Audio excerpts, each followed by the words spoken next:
Tonight, from beautiful Melbourne, Florida, Plumbing with Tim presents Thirsty Thursday. Welcome everybody to the hottest plumbing Q&A show on YouTube. That's right, Thirsty Thursday edition of Plumbing with Tim. Tonight we got a great little show in front of us, so let's head on over to the desk and see what's on tap.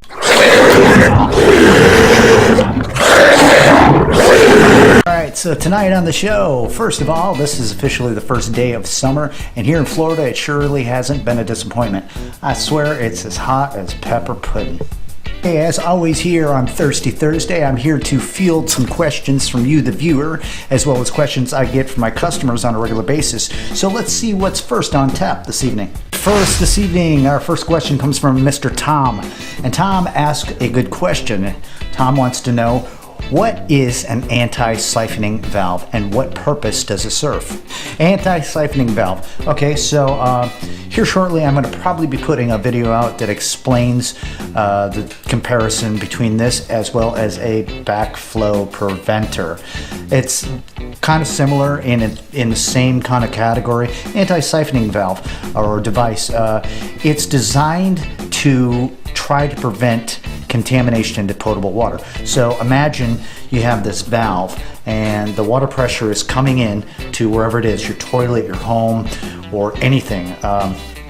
When that water pressure ends and the demand is gone, a seal slams shut inside of this device, which prevents water from automatically siphoning its way back into that potable water system, almost like siphoning gas out of a gas tank, you know. Once it starts the gravity flow, it's almost like a chain effect, you know. The heavy end pulls the light end down, and this is what prevents that water from contaminating potable water, is a seal that's inside of there. So once the water demand is gone, it closes that flap inside of that device and it allows water to stay put where it's at instead of going back into the potable water system. Good question. All right, we've got the second question all ready to go, and that comes from a Mr. Boyd. Boyd wants to know a personal opinion. He asked, what are your thoughts on using blue glue? Okay, Boyd, first of all, thousands and thousands of people use blue glue. It's one of the most easiest and accessible glues you can pick up at any one of your big box stores. Rain or shine, I guess that's what it's called.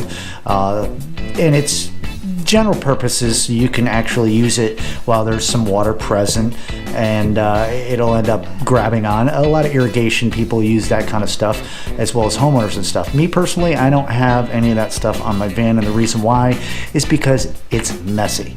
It's really hard to use that kind of stuff and to make a good looking repair or an installation.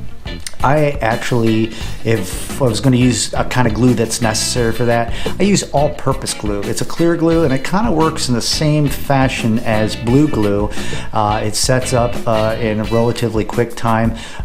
You can have a little bit of water present, not a strong stream, but if there's a drip and I got to make a glue joint, I use all-purpose, and it's clean. It makes a nice glue joint, and it sets up easy. The blue glue, it does its job as well, but it's just messy. So everybody teaching everyone their own. Thanks for the question.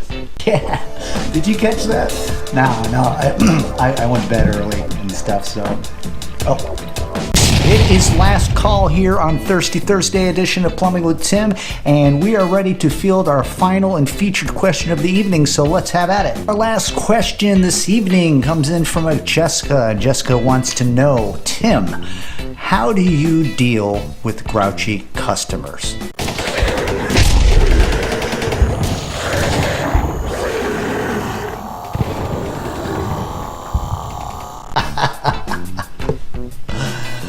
Yeah, well, I deal with grouchy customers the same way I deal with nice customers. You have to approach everything and everyone in a professional manner.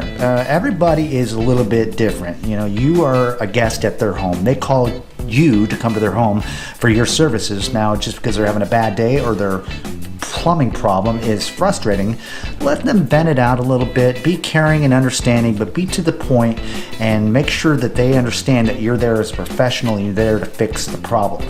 Now, if it escalates and they become grumpier and throwing things around and you start feeling uncomfortable, I stop, pick my tools up, I go out and call the boss, and then I leave the property. Listen, no job or anybody is worth that kind of a problem when it comes to this industry or any kind of service industry. Keep that in mind, keep your cool, keep professional, but know when to say when. Hey, that's all the time we have for tonight. Thanks so much for dropping by and hanging out and listening to me blab about plumbing for a few minutes. Listen, if you got a question you want answered on the show, drop down below in the comments section and leave them for me. I'd be glad to answer them the best of my ability. And while you're at it, make sure to subscribe, give me a thumbs up, comment, and share it with a friend. Until next time, take care. Stay cooled off. It's hot out there.